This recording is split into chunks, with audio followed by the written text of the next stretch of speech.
لله وكفى والصلاة والسلام على سيد الرسل وخاتم الأنبياء خصوصا على أصحابه المصطفى وعلى آله المجتبى صلاة تكون للنجاة وسيلة ولعلو الدرجات كفيلا رب اشرح لي صدري ويسر لي أمري واحلل عقدة من لساني يفقه قولي أعوذ بالله من الشيطان الرجيم بسم الله الرحمن الرحيم يا أيها الذين آمنوا أطيعوا الله وأطيعوا الرسول وأولي الأمر منكم فإن تنازعتم في شيء فردوه إلى الله والرسول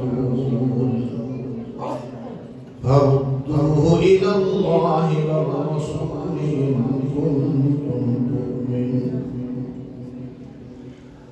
صدق الله العظيم وصدق رسوله النبي الكريم ونحن على ذلك من الشاهدين والشاكرين والحمد لله رب العالمين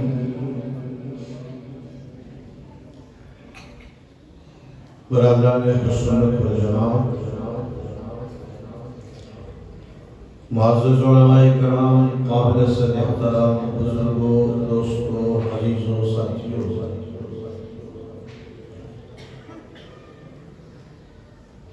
اپنے فاضل دوست حضرت مولانا قاضی شاہد اقبال صاحب دامت فی الظہور کے حکم کی تعمیل میں آپ حضرات کے ہاں آج کے اس مبارک اجتماع میں حاضری کا شرف حاصل کر رہا ہوں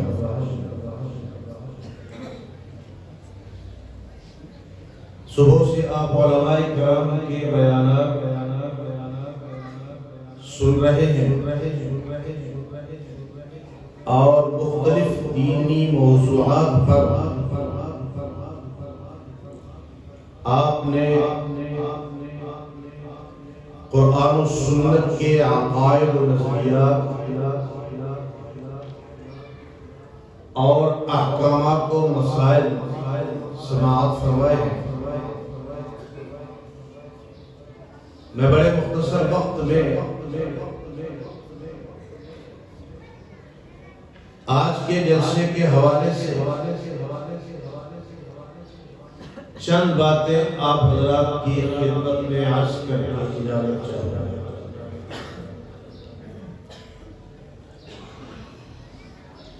ایک چیز ہمارے عقیدے کے ساتھ بڑا گہرا تعلق رکھتی ہے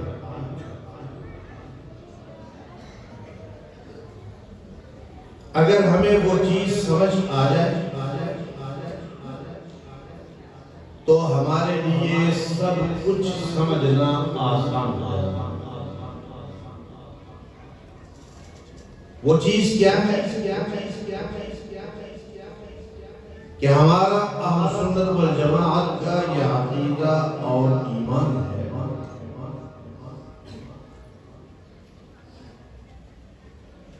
کہ اللہ اور بندے کے درمیان نبی ایک واسطہ ہوتا ہے نبی کے بغیر بندے تک اللہ کی وحی نہیں پہنچتی اور جس طرح اللہ اور بندے کے درمیان نبی واسطہ ہے بالکل اسی طرح نبی اور امت کے درمیان صحابہ واسطہ ہے۔ نبی کے بغیر اللہ کی وحی نہیں ملتی، اور صحابہ کرام رضوان اللہ علیہم اجمعین کے بغیر حضور علیہ السلام کی سنت نہیں ملتی۔ ہمارا اہل سنت والجماعت کا یہ عقیدہ اور ایمان ہے کہ اللہ رب العزت کا قرآن سمجھنے کے لیے سب سے پہلی تفسیر حضور نبی کریم صلی اللہ تعالی علیہ وسلم کی حدیث مبارکہ۔ علماء کرام تشریف فرما ہے، ہمارا اہل سنت والجماعت کا یہ عقیدہ اور ایمان ہے کہ جس طرح قرآن پاک اللہ کی وحی ہے، اسی طرح حضور نبی کریم صلی اللہ تعالی علیہ وسلم پر حدیث بھی اللہ کی طرف سے وحی کی صورت میں نازل ہوئی ہے۔ فرق صرف اتنا ہے کہ قرآن وہ وحی ہے جس وحی کے اندر الفاظ بھی اللہ کے ہیں، مفہوم بھی اللہ کا ہے، اور حدیث وہ وحی ہے جس کے اندر مفہوم اللہ کا ہے، الفاظ یا نبی کے ہیں یا فرشتوں کے۔ لیکن یہ ہمارا عقیدہ اور ایمان ہے کہ حدیث بھی اللہ کی وحی ہے۔ اسی لیے حجیت حدیث کا انکار کرنے والے فقہائے امت کے نزدیک کافر ہیں۔ وہ اللہ کی وحی کے ایک حصے کا انکار کر رہے ہیں۔ میں نے جو آیت کریمہ آپ کے سامنے تلاوت کی ہے، اس میں اللہ رب العزت نے اہل ایمان کو ایک حکم دیا ہے، اطیعوا اللہ و اطیعوا الرسول، اطاعت کرو اللہ کی اور اطاعت کرو رسول۔ ہر مسلمان دونوں لفظوں کو اچھی طرح پہچانتا ہے کہ جب ہم کہتے ہیں اللہ تو کیا چیز مراد ہوتی ہے، اور جب ہم کہتے ہیں رسول تو کیا چیز مراد ہوتی ہے۔ ہر مسلمان آسانی کے ساتھ ان دو لفظوں کو سمجھ سکتا ہے، لیکن بدقسمتی سے ہمارے ہاں ایک طبقہ ایسا پیدا ہو گیا کہ جس نے حضور نبی کریم صلی اللہ تعالی علیہ وسلم کی حدیث کا انکار کرنے کے شوق میں خدا اور رسول کا ایک نیا تصور ہمارے سامنے رکھا۔ وہ تصور کیا ہے؟ ان کا دعویٰ ہے کہ یا ایھا الذین آمنوا اطیعوا اللہ و اطیعوا الرسول۔ یہ اللہ رب العزت ایمان والوں سے کہہ رہے ہیں، اے ایمان والو اپنی مرکزی حکومت کی اطاعت کرو۔ خدا اور رسول سے مراد وہ خدا نہیں جس نے کائنات کو پیدا کیا، رسول سے مراد وہ رسول نہیں جس کا کلمہ پڑھ کے ہم مسلمان ہوئے ہیں، بلکہ ان کا کہنا ہے کہ خدا اور رسول سے مراد ہے کسی ملک کی وفاقی حکومت۔ دوسرے لفظوں میں سمجھ لیجئے کہ عمران خان یا اپنے دور میں نواز شریف یا اپنے دور میں زرداری یا اپنے دور میں پرویز مشرف، خدا اور رسول سے مراد پرویز مشرف کی حکومت ہے، خدا اور رسول سے مراد زرداری کی حکومت ہے، خدا اور رسول سے مراد نواز شریف کی حکومت ہے، خدا اور رسول سے مراد عمران خان کی حکومت ہے۔ وہ خدا اور رسول مراد نہیں جن کا کلمہ پڑھتے ہیں ہم لا الہ الا اللہ محمد رسول اللہ، ان کا دعویٰ یہ ہے کہ خدا اور رسول کی اطاعت سے مراد کسی بھی ملک کی وفاقی اور مرکزی حکومت کی اطاعت ہے۔ حالانکہ اللہ رب العزت ایک ہی جملے کے اندر آگے اس کی وضاحت فرماتے ہیں، فَإِن تَنَازَعْتُمْ فِي شَيْءٍ فَرُدُّوهُ إِلَى اللَّهِ وَالرَّسُولِ إِن كُنتُمْ تُؤْمِنُونَ بِاللَّهِ وَالْيَوْمِ الْآخِرِ۔ اگر تمہارا اور تمہارے حکمرانوں کا،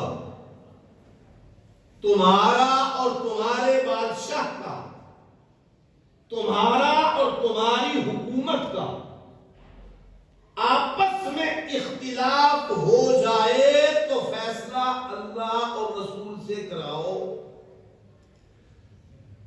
کیا جس کے ساتھ جھگڑا ہو رہا ہے وہ خدا اور رسول اور ہے، اور جن سے فیصلہ کرایا جانا ہے وہ خدا اور رسول اور ہے؟ ہمارا اہل سنت والجماعت کا یہ عقیدہ اور ایمان ہے کہ یہاں خداوند کائنات نے جس خدا اور رسول کی اطاعت کا حکم دیا ہے وہ خدا اور رسول وہی ہیں جن کا ہم کلمہ پڑھتے ہیں لا الہ الا اللہ محمد رسول اللہ۔ اب یہ بات ان کی سمجھ میں نہیں آتی کہ اللہ رب العزت اگر اپنی اطاعت کو کافی قرار دے دیتے تو رسول کی ضرورت کیا تھی؟ ہمارے لیے اللہ کی کتاب کافی ہے، ہمارے لیے اللہ کا قرآن کافی ہے۔ لیکن علماء کرام تشریف فرما ہے، ان سے پوچھ لیجئے قرآن پاک کے اندر اللہ رب العزت نے جتنے بھی احکامات دیے ہیں ان کی تفصیل قرآن میں موجود نہیں ہے۔ نمازیں کتنی ہیں؟ فرض نمازیں کتنی ہیں؟ ذرا اونچی آواز سے علماء سے پوچھئے کہ ان 5 نمازوں کے نام قرآن میں موجود ہیں؟ ان 5 نمازوں کے نام قرآن میں موجود نہیں۔ قرآن میں صرف 3 اوقات کا تذکرہ ہے، 3 اوقات، صلاۃ الفجر وحین تضعون ثیابہم من الظہیرہ ومن بعد صلاۃ العشاء، فجر، ظہر اور عشاء۔ قرآن میں صرف ان 3 اوقات کا تذکرہ ہے، باقی 2 نمازوں کا قرآن کے اندر تذکرہ نہیں۔ اب ہم نے 5 نمازیں کہاں سے لی ہیں؟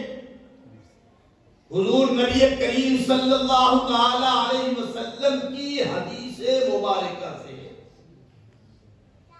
حضور نبی کریم صلی اللہ تعالی علیہ وسلم کی سنت سے۔ اب جس نے حدیث رسول کا انکار کیا وہ کبھی یہ دعویٰ کرتا ہے کہ نمازیں 3 ہیں، کبھی یہ دعویٰ کرتا ہے کہ نماز، آپ حضرات حیران ہوں گے، یہ میں جو باتیں آپ کی خدمت میں عرض کرنی چاہتا ہوں یہ میں برطانیہ یا امریکہ، فرانس اور جرمنی کے لوگوں کی بات نہیں، آپ کے ملک کے اندر ایسے لوگ طبقات موجود ہیں، ان کا دعویٰ ہے کہ قرآن کے اندر نماز کا کوئی طریقہ موجود نہیں ہے، اس لیے یہ مولوی لوگ جو نماز کا طریقہ بتاتے ہیں کہ پہلے استنجا کرو، وضو کرو، قبلہ رخ کھڑے ہو، قیام کرو، رکوع کرو، سجدہ کرو، یہ مولویوں کی نماز ہے، یہ قرآن کی نماز نہیں ہے۔ کیوں؟ اس لیے کہ وہ حضور علیہ السلام کی حدیث کو، آپ کے فرمان کو حجت اور دلیل ماننے کے لیے تیار ہی نہیں ہے۔ اس کو حضور علیہ السلام کی حدیث سمجھ ہی نہیں آئی، اس نے دعویٰ کر دیا کہ یہ نماز یہ مولویوں کا بنایا ہوا طریقہ ہے، یہ قرآن کی نماز نہیں۔ اب قرآن کی نماز کیا ہے؟ ان کا دعویٰ یہ ہے کہ کوئی آدمی کسی حالت میں، کسی وقت، کسی جگہ، کسی مقام پر، کسی کیفیت میں بیٹھ کر، لیٹ کر بس کہہ دے اللہ، اس کی نماز ہو گئی۔ یہ نماز آسان ہے یا مشکل ہے؟ جی صرف زبان ہلانی ہے، کیا کہنا ہے؟ اللہ۔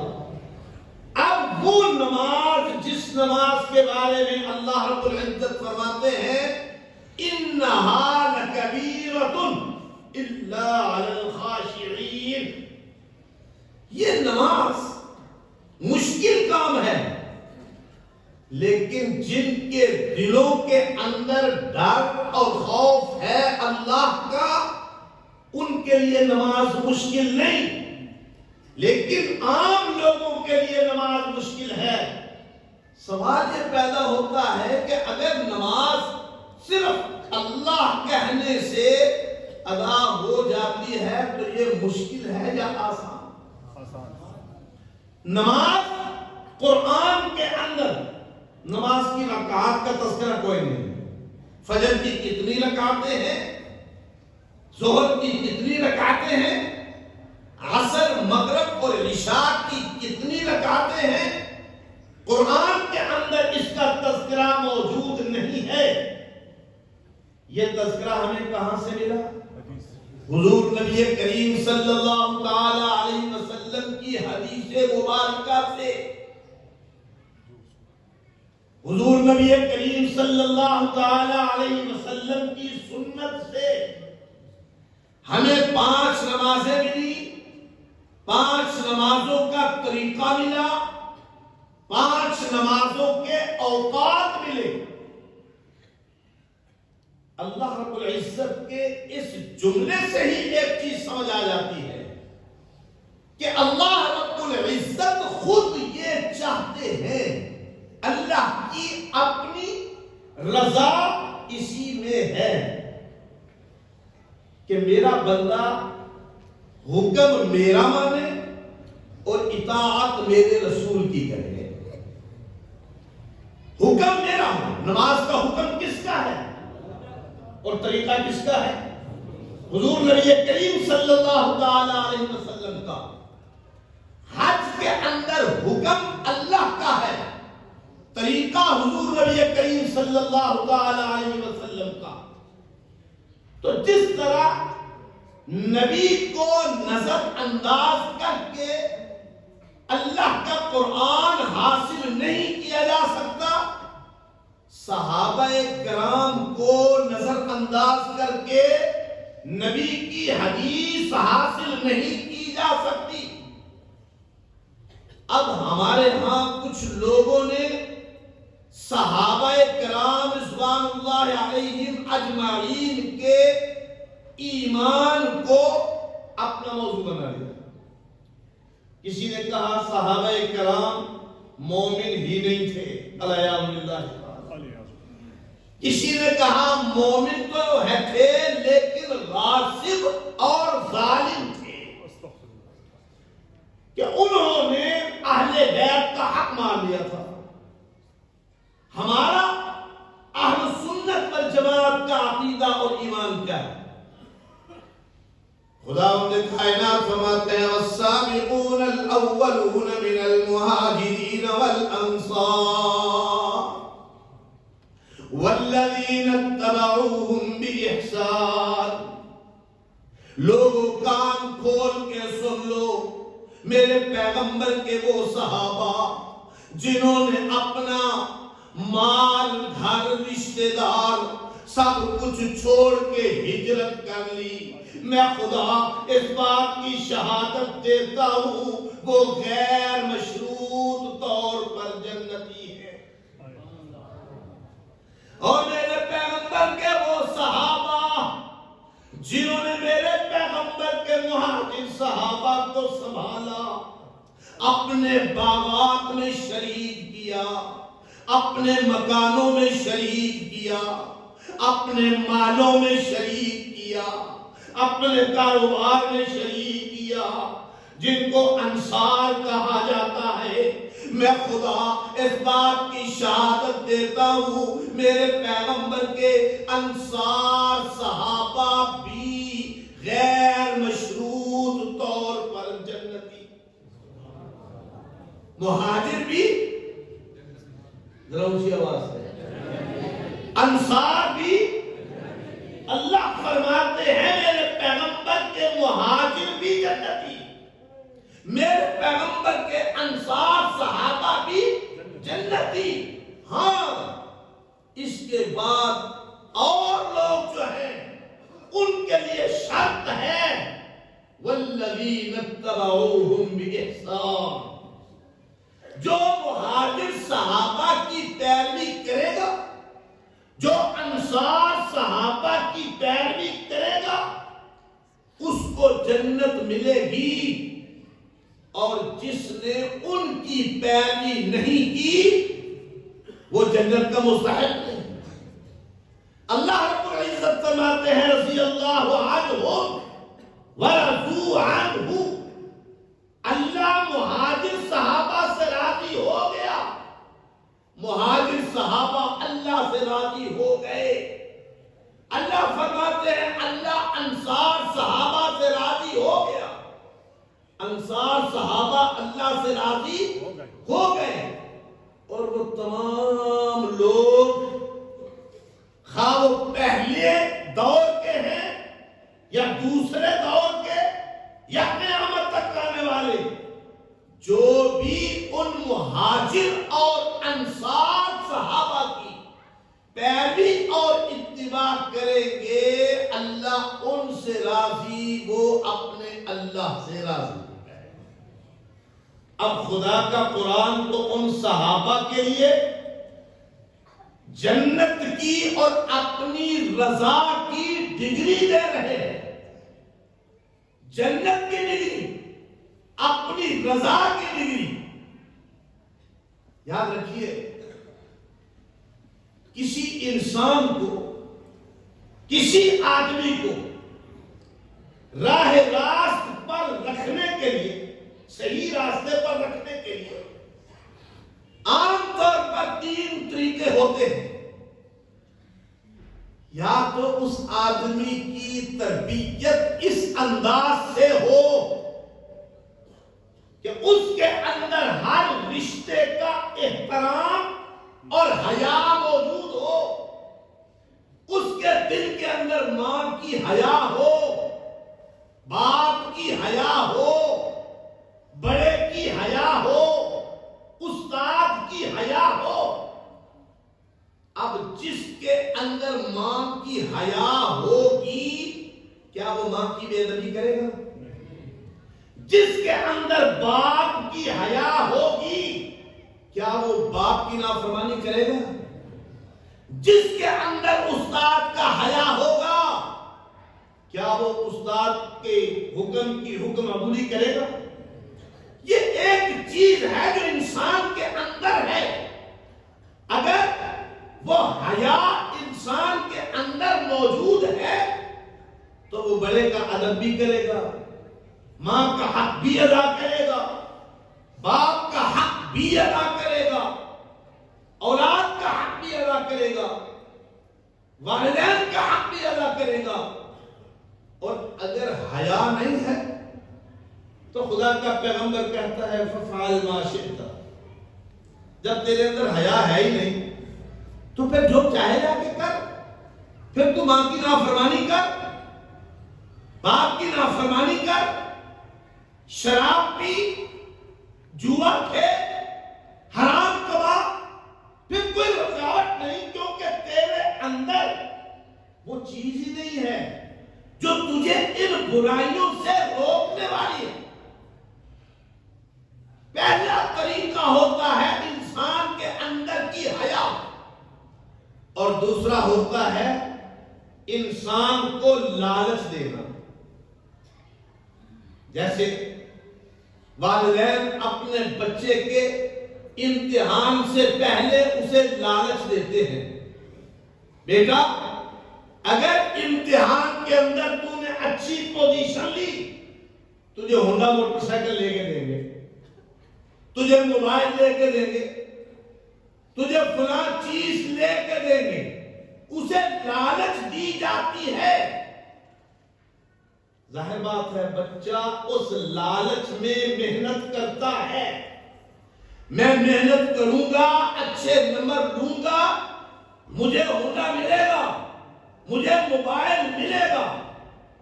اور تیسری صورت ہوتی ہے خوف کی کہ تم اپنی اولاد کو امتحان سے پہلے دھمکی دو، بیٹا اگر امتحان میں فیل ہو گیا گھر سے نکال دوں گا، جیب خرچ بند کر دوں گا، تجھے جو سہولتیں دی ہیں وہ ختم کر دوں گا. یہ تین چیزیں ہوتی ہیں کسی بندے کو سیدھے راستے پر رکھنے کے لیے. اللہ رب العزت نے قرآن پاک میں یہ تینوں صورتیں اختیار کی ہیں. کبھی خداوند کائنات بندے کو حیا دلاتے ہیں، میرے بندے حیا کر، حیا تجھے میں نے پیدا کیا ہے، میرے بندے حیا کر، حیا تجھے روزی میں دیتا ہوں، میرے بندے حیا کر، حیا تجھے رہنے کے لیے زمین میں نے دی ہے، میرے بندے حیا کر تجھے صحت میں نے دی ہے، میرے بندے حیا کر تجھے جوانی میں نے دی ہے، میرے بندے حیا کر تجھے زندگی میں نے دی ہے. اللہ رب العزت بندے کے دل کے اندر حیا پیدا کرتے ہیں، اس حیا کو بیدار کرتے ہیں کہ کسی طریقے سے یہ میرے راستے پر چل نکلے. لیکن جب بندے کے اندر حیا نہیں رہتی، وہ اس کا اثر اس پر نہیں ہوتا نصیحت کا، پھر اللہ رب العزت اسے لالچ دیتے ہیں. میرے بندے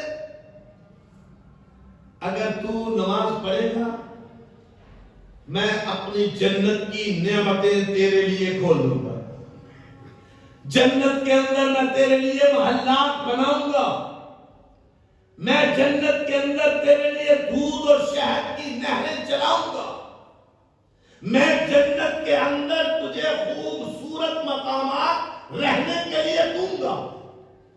اللہ رب العزت لالچ دے رہے ہیں تاکہ اس لالچ کے ذریعے ہی بندہ اللہ کے دروازے پر آ جائے.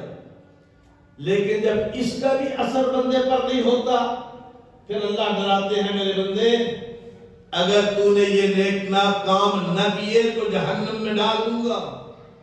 جہنم کی آگ، جہنم کے سانپ، جہنم کے بچھو، جہنم کا کھولتا ہوا پانی تو برداشت نہیں کر سکے گا. اللہ رب العزت پھر بندے کے اندر جہنم کا خوف پیدا کرتے ہیں اور وہ انتہائی بدقسمت انسان ہوتا ہے جو حیا سے بھی محروم ہو جائے خوف سے بھی محروم ہو جائے، ہرس سے بھی محروم ہو جائے، اس کے دل کے اندر جنت کی طلب بھی نہ رہے، اس کے اندر جہنم کا خوف بھی نہ رہے، اس کے اندر حیا بھی نہ رہے، وہ انتہائی بدبخت انسان ہے۔ صحابہ کرام رضوان اللہ علیہم اجمعین اللہ کے پیغمبر کی 23 سال کی کمائی، خدا کے پیغمبر نے ان کو اس انداز سے تیار کیا۔ وہ جنت کے متلاشی نہیں تھے، وہ جہنم سے خائف نہیں تھے، ان کے اندر خدا کے پیغمبر نے ایسی حیا پیدا کر دی تھی، وہ صرف اللہ کی رضا چاہتے تھے، ان کو صرف اللہ کی رضا چاہیے تھی۔ اور یہ بات میں نہیں کہہ رہا، اللہ کا قرآن کہہ رہا ہے، محمد الرسول اللہ والذین معہ اشداء علی الکفار رحماء بینہم تراہم رکعا سجدا یبتغون فضلا من اللہ ورضوانا۔ اللہ کا پیغمبر اور پیغمبر کے ساتھی کافروں پر بڑے سخت ہیں، آپس میں بڑے رہتے ہیں۔ تو کبھی دیکھتا ہے وہ رکوع میں ہے، کبھی دیکھتا ہے وہ سجدے میں ہے، کبھی دیکھتا ہے وہ قیام کی حالت میں ہے، اور ان کی کوئی منشا نہیں ہے، ان کی اور کوئی خواہش نہیں ہے۔ وہ اگر کافروں پر سخت ہیں تو یبتغون فضلا من اللہ ورضوانا، وہ صرف اللہ کی رضا کے لیے۔ آپس میں رحم دل ہے تو صرف اللہ کی رضا کے لیے۔ وہ رکوع میں ہے تو اللہ کی رضا کے لیے، وہ سجدے میں ہے تو اللہ کی رضا کے لیے، وہ صرف اللہ کی رضا کے متلاشی ہیں۔ اور جب وہ اللہ کی رضا کے متلاشی ہیں تو اللہ فرماتے ہیں رضی اللہ عنہ ورضوا عنہ، وہ جو میری رضا کے متلاشی ہیں میں ان کو گارنٹی دیتا ہوں، ضمانت دیتا ہوں، میں ان سے راضی ہو چکا، وہ مجھ سے راضی ہو چکے۔ اب بات جو میں آپ حضرات کو ذہن نشین کرانی چاہتا ہوں وہ صرف یہ ہے کہ اگر آپ یہ چاہتے ہیں کہ اللہ کے ساتھ آپ کا تعلق قائم رہے تو آپ کو قرآن کے ساتھ اپنا تعلق قائم رکھنا پڑے گا۔ نہیں ہو سکتا کہ قرآن سے آپ کا تعلق نہ ہو اور اللہ سے تعلق رہے۔ اللہ سے تعلق قائم کرنے کے لیے قرآن سے اپنا تعلق جوڑنا ضروری ہے۔ قرآن سے تعلق کا مطلب کیا ہے؟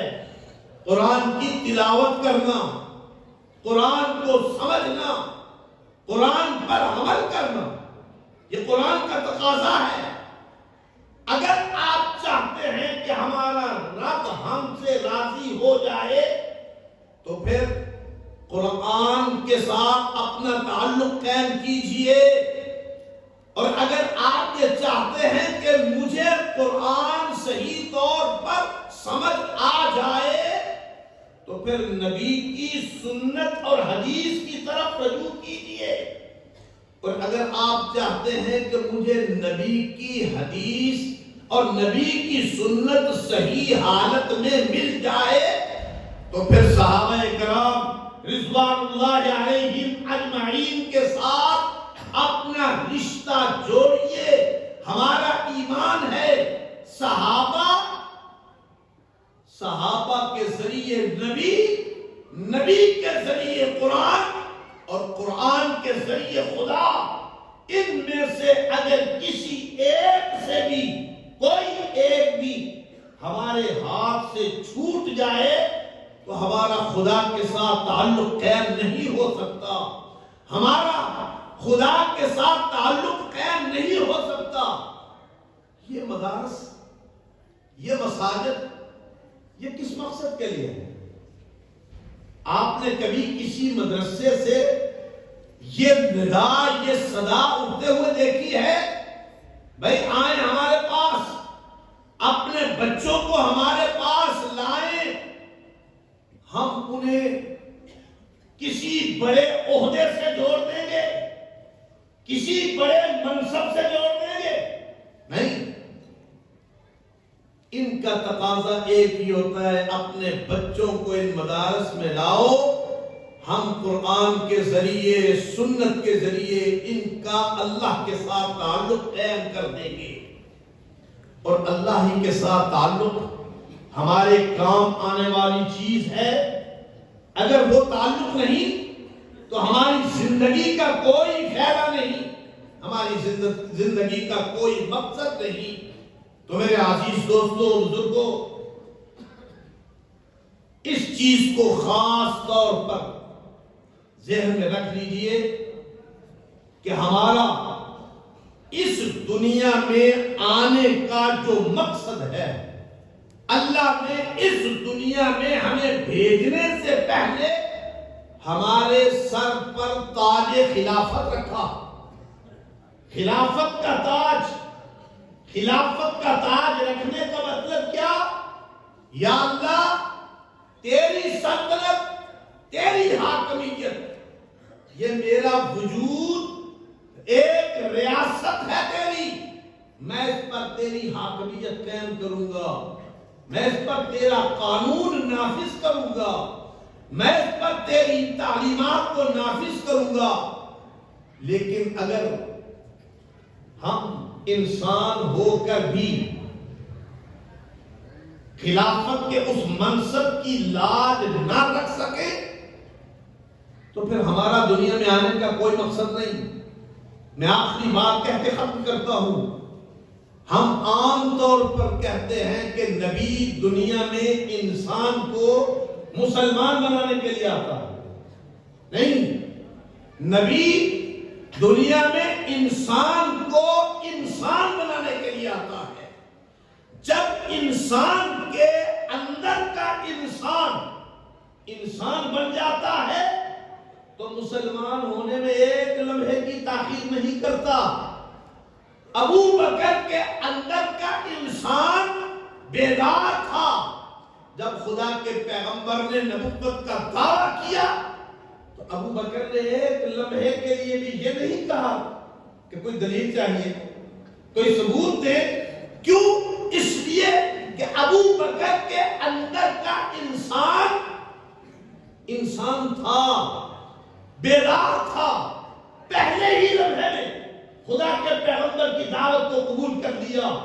سیدہ خدیجہ الکبریٰ رضی اللہ تعالی عنہا نے پہلے ہی لمحے میں خدا کے پیغمبر کی نبوت کو تسلیم کر لیا، اس لیے کہ ان کے اندر کا انسان بیدار تھا۔ ہمارے اندر کا انسان یا تو سویا ہوا ہے یا مر گیا ہے۔ ہمیں شیشے کے اندر امام جعفر صادق رحمۃ اللہ علیہ نے بڑا خوبصورت قول نقل کیا ہوتا۔ امام جعفر صادق رحمۃ اللہ علیہ نے، کسی نے پوچھا مجھے کیسے پتا چلے کہ میں جنتی ہوں یا جہنمی؟ تو امام جعفر صادق رحمۃ اللہ علیہ نے فرمایا کہ تو شام کے وقت، رات سوتے وقت اپنے اعمال کا جائزہ لے، میں نے دن میں کیا کام کیے ہیں، پھر ان کاموں کو اللہ کے قرآن کی روشنی میں دیکھ کہ کون سا کام میرا اللہ کے قرآن کے مطابق ہے اور کون سا کلام میرا اللہ کے قرآن کے خلاف ہے۔ اگر تیرے سارے عمل قرآن کے مطابق ہیں تو سمجھ لے تو جنتی ہے، اور اگر تیرے سارے عمل قرآن کے خلاف ہیں تو یقین کر لے کہ تو جہنمی ہے۔ گویا اللہ رب العزت نے ہمیں انسان پہچاننے کا جو آئینہ دیا ہے وہ قرآن ہے۔ ہم شیشے میں اپنی شکل دیکھتے ہیں، میں کیسا لگ رہا ہوں، میری آنکھوں کی کا سرما کیسا لگ رہا ہے۔ ہم شیشے کے اندر اپنی شکل دیکھ کے کہتے ہیں کہ میں بہت نہیں، ہماری خوبصورتی انسانیت کی اس وقت پتہ چلے گی جب ہم اپنے اعمال اللہ کے قرآن پر پیش کریں اور اللہ کا قرآن ہمیں بتائے کہ واقعی تم خوبصورت ہو۔ خوبصورت وہ نہیں ہوتا جس کا چہرہ خوبصورت ہو، خوبصورت وہ ہوتا ہے جس کا دل خوبصورت ہو، جس کے دل کے اندر نورانیت ہو، جس کے دل کے اندر حسن ہو، جس کے دل کے اندر ایمان کا نور ہو، وہ خوبصورت ہوتا ہے۔ بلال کالا تھا لیکن اس کا اندر خوبصورت تھا، اس کا اندر سفید تھا، اس کا دل نور سے بھرا ہوا تھا، لیکن کالی رنگت کے باوجود خدا کا پیغمبر کہتا ہے میں نے بلال جنت میں تیرے قدموں کی آہٹ سنی ہے۔ جب حضور علیہ السلام نے خیبر کا محاصرہ کیا ہوا تھا تو اس دوران ایک چرواہا آ گیا بکریاں چراتا ہوا، وہ آیا آ کے پوچھنے لگا تم میں سے محمد کون ہے صلی اللہ علیہ وسلم۔ صحابہ نے بتایا یہ ہے ہمارے آقا۔ وہ آیا آ کے کہنے لگا محمد صلی اللہ علیہ وسلم میں نے سنا ہے کہ تو نبوت کا دعویٰ کرتا ہے، کالا رنگ اس کا، نہیں کمزور، کپڑے پھٹے ہوئے، بکریاں چرا رہا ہے۔ پوچھا کیا تو نبوت کا دعویٰ کرتا ہے؟ فرمایا ہاں میں نبوت کا دعویٰ کرتا ہوں۔ تیری تعلیم کیا ہے؟ کس چیز کی تعلیم دیتا ہے تو؟ حضور علیہ السلام نے فرمایا میں اللہ کی وحدانیت اور اللہ کی حاکمیت کی تعلیم دیتا ہوں، میں اس کے احکامات کی تعلیم دیتا ہوں، میں اس کی کتاب کی تعلیم دیتا ہوں، میں اس کے قرآن کی تعلیم دیتا ہوں۔ وہ کہنے لگا اگر میں یہ کر لوں تو مجھے کیا ملے گا؟ حضور علیہ السلام نے فرمایا جنت ملے گی۔ اب وہ کالا کلوٹا سا انسان چرواہا، اس کے دل و دماغ کے اندر اس دور کی سوسائٹی نے یہ چیز پیدا کر رکھی تھی، بنا رکھی تھی کہ جنت کسی غریب کے لیے نہیں ہے، جنت کسی کالے کلوٹے کے لیے نہیں ہے، جنت تو کوٹھیوں والوں کے لیے ہے، جنت تو ان کی ہے جن کے پاس بنگلے ہیں، جن کے پاس کارخانے اور فیکٹریاں ہیں، جن کی رنگتیں خوبصورت ہیں، جن کے جسم طاقتور ہیں۔ یہ کمزور اور نادر غریب ان کے لیے جنت نہیں ہے۔ اس نے بڑے تعجب سے کہا اے محمد صلی اللہ علیہ وسلم کیا میں کالا ہونے کے باوجود جنت میں جاؤں گا؟ فرمایا ہاں۔ نام کیا تھا اس کا؟ اسود راعی، سیاہ رنگ کا چرواہا، کالے رنگ کا چرواہا۔ اس نے پوچھا کیا میں پھٹے پرانے کپڑوں کے باوجود جنت میں جاؤں گا؟ فرمایا ہاں اس کے باوجود جنت میں جاؤں گا۔ جائے گا تو؟ وہ بڑا مطمئن ہوا، اس نے کہا میں کلمہ پڑھتا ہوں، مجھے کلمہ پڑھائیے۔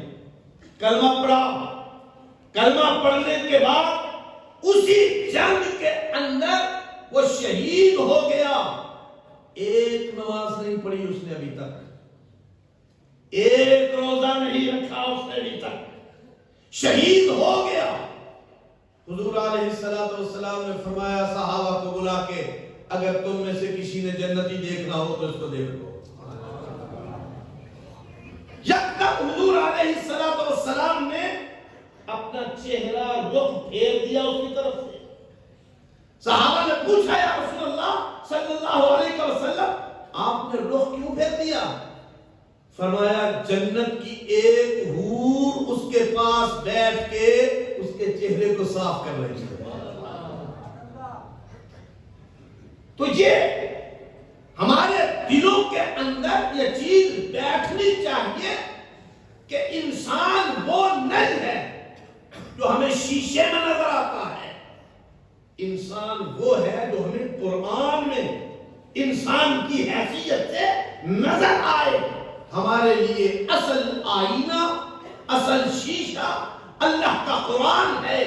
ہم اپنے اعمال کو قرآن کے ترازو پر تولیں اور پھر دیکھیں کہ ہم انسان ہیں یا حیوان ہیں۔ اللہ رب العزت ہمیں صحیح معنوں میں انسان بننے کی توفیق عطا فرمائے، اور وہ ہم تبھی بن سکتے ہیں جب ہمارا تعلق ان مساجد سے جڑا رہے گا، ہمارا تعلق ان مدارس سے جڑا رہے گا، ہمارا تعلق ان علماء اکابر سے جڑا رہے گا۔ یاد رکھیے، جس دن ہمارا تعلق ان اکابر علماء سے کٹ گیا، مسجد سے کٹ گیا، مدرسے سے کٹ گیا، ہم ظاہری طور پر تو انسان ہوں گے لیکن ہمارے اندر انسانیت نہیں ہوگی، ہمارے اندر کا انسان نہیں ہوگا۔ اللہ رب العزت ہمارے لیے دنیا اور آخرت کی آسانیاں پیدا فرمائے، اور یہ مدارس اور مساجد جو ہمارے لیے اللہ رب العزت کا بہت بڑا انعام ہے، بہت بڑا انعام ہے ہمارے لیے۔ میں ایک بات علماء کی موجودگی میں پوری ذمہ داری کے ساتھ کہتا ہوں، اگر کوئی شخص مسجد یا مدرسے پہ لاکھ روپیہ، 2 لاکھ روپے، 4 لاکھ روپے، کروڑ روپیہ، 10 کروڑ روپے خرچ کر کے یہ سمجھتا ہے کہ میں نے احسان کیا ہے، تو وہ بہت بڑی غلط فہمی میں مبتلا ہے۔ احسان اس کا مسجد پر نہیں، احسان مسجد کا اس پر ہے۔ وہ اگر مدرسے میں آیا ہے، آ کے کچھ خرچ کرتا ہے، تو وہ مدرسے والوں پر احسان نہیں کر رہا، مدرسے والے اس پر احسان کر رہے ہیں کہ وہ اس کے بچے کے ظاہری انسان کے اندر جو باطنی انسان چھپا ہوا ہے اس کو بیدار کر رہے ہیں، اس کو زندہ کر رہے ہیں، اس کو آخرت کے اندر آپ کی شفاعت کا ذریعہ بنا رہے ہیں۔ وہی لوگ آپ کے لیے قیامت کے دن شفاعت کا ذریعہ بنیں گے نا، جن کے سینے کے اندر قرآن ہوگا، قرآن کے الفاظ ہوں گے، قرآن کا علم ہوگا، اور وہی آپ کے لیے صدقہ جاریہ ہوگا۔ جس بچے کو آپ نماز کا عادی بنائیں گے نا، وہ اگر آپ کے دنیا سے چلے جانے کے بعد آپ کے ایصال ثواب کے لیے اور کچھ بھی نہ کرے، کچھ بھی نہیں کرتا، صرف 5 وقت کی نماز پڑھتا ہے، تو 5 وقت کی نماز میں بھی وہ نماز کے آخر میں دعا کیا کرے گا؟ ربنا اغفر لی ولوالدی وللمؤمنین، یا اللہ مجھے بھی بخش دے، میرے والدین کو بھی بخش دے۔ وہ بچہ جس کو آپ نماز کا عادی بنائیں گے، وہ آپ کے دنیا سے چلے جانے کے بعد بھی نماز کے اندر آپ کے لیے دعائے مغفرت اور آپ کے لیے ایصال ثواب کرتا رہے گا۔ لیکن وہ بچہ نمازی تب بنے گا جب آپ اس کو مسجد کے ساتھ، علماء کے ساتھ اور مدرسے کے ساتھ جوڑیں گے۔ خداوند کائنات ہمیں سمجھنے اور عمل کرنے کی توفیق عطا فرمائے۔ وآخر دعوانا الحمدللہ رب العالمین۔